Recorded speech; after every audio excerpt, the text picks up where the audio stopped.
Hello বন্ধুরা, আমরা এখন গাছে পানি দিব। পানি নিতে আসলাম।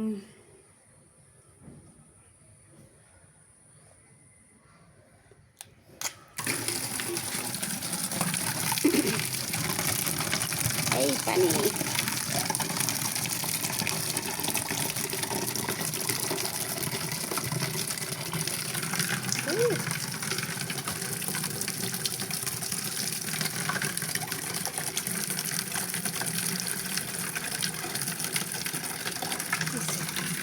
যা ধরার ভরছোস আর ভরতে হবে না, সব পানি পড়ে যাচ্ছে।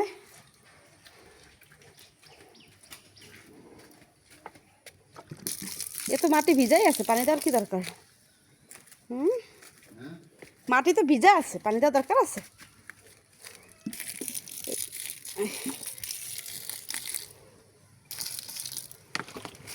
সব মাটি তো ভিজা।